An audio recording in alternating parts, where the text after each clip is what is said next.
Buat jamaah yang ada di rumah ya, yang sudah mengirimkan pertanyaan, yang sudah nggak sabar nih pengen dijawab sama guru-guru kita. Ya udah langsung aja yuk kita masuk ke segmen Tanya Dong Ustadz. Kami semua tanya dong Ustadz. Masya Allah, tabarakallah, makasih banyak yang sudah bergabung di Islam Itu Indah. Dan dengan setia menyimak acara Islam Itu Indah. Dan mengajak keluarganya semuanya untuk sama-sama nonton Islam Itu Indah. Nah, yang lebih menarik lagi karena mengirim pertanyaan terlibat dalam acara Islam Itu Indah. Siap Ustaz. Sudah berapa pertanyaan masuk? Ada banyak Ustaz, Ada banyak. subhanallah. Ya. Namun kita pilih pertanyaan yang ada Ya. dua nih Ustaz ini insya Ya. Allah. Tabe Ustaz dari Instagram @miututami. Oh Masya Allah, subhanallah. Assalamualaikum warahmatullahi wabarakatuh. Ustaz, jarang sholat, jarang ngaji, bahkan Jumatan sering ditinggalkan.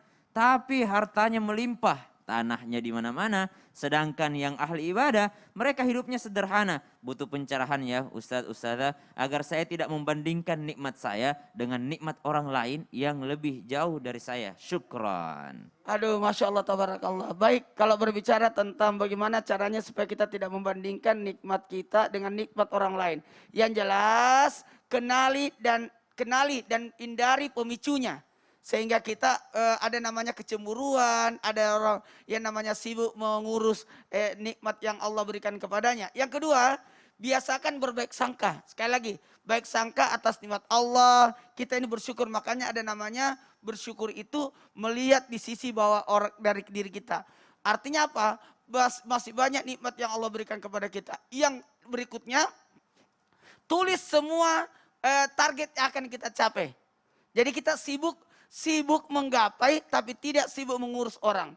Apalagi lakukan yang kita sukai, itu yang penting. Yang paling baik lagi, kalau kita, mohon maaf, hitung nikmat yang sudah kita dapatkan, jangan hitung nikmat yang belum kita dapatkan. Sehingga kita timbul kecemburuan, hati-hati. Nanti jadi penyakit hati tuh.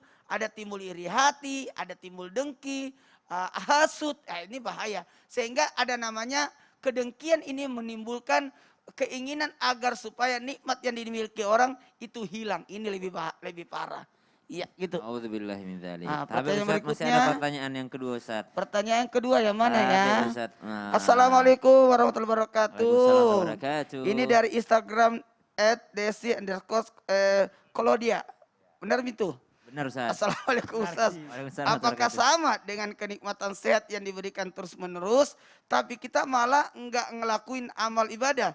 Semasa sehat kita sering melalaikan kewajiban dan jika ditegur malah marah-marah. Nah, ini termasuk istidraj bukan ya Pak Ustadz? Oh, subhanallah. Jadi segala macam nikmat yang diberikan Allah Subhanahu wa taala yang tidak dipergunakan dalam kebaikan di sisi Allah Subhanahu wa taala, bisa jadi itu istidraj, tapi itu adalah penilaian untuk diri kita sendiri. Jangan menilai orang lain, dia kena istidraj, dia kena istidraj, ini orang tuaku istidraj, ini tetanggaku istidraj, tidak. Tapi nilailah diri kita sendiri. Jika bertanya apakah yang termasuk istidraj, dalam Al-Qur'an sudah disebutkan tentang waktu tersebut. Wal 'asr innal insana lafi khusr illa alladzina amanu wa amilus salihati wa tawasaw bil haqqi wa tawasaw bis sabr. Demi masa gitu. Jadi orang yang melalaikan waktunya, waktu luangnya sebelum datang masa sempitnya, waktu sehatnya sebelum datang masa sakitnya, waktu kayanya sebelum datang masa miskinnya, maka inilah yang disebut dengan orang-orang yang merugi di dalam Al-Qur'an. Jikalau dianggap ini adalah istidraj, bagus sebagai pengingat diri kita supaya kita tidak melalaikan hal-hal tersebut. Namun itu berlaku untuk pribadi kita. Jangan menceramahi orang mengatakan engkau kena istidraj, apalagi orang tua sendiri, apalagi orang-orang terdekat. Anggaplah ini adalah pencerahan atau yang namanya ajakan atau nasihat untuk diri kita sendiri. Jangan menganggap nasihat ini adalah untuk orang lain, sehingga kita gampang menjudge orang lain ketika ada orang lain yang mendapatkan kenikmatan dari Allah Subhanahu wa taala. Kita membahas ini tuh untuk menyadarkan diri kita, bukan menyadarkan tetangga kita atau menyadarkan orang lain. Yakinlah bahwa Allah memberikan ujian itu semuanya akan ada batasnya dan akan ada ganjarannya.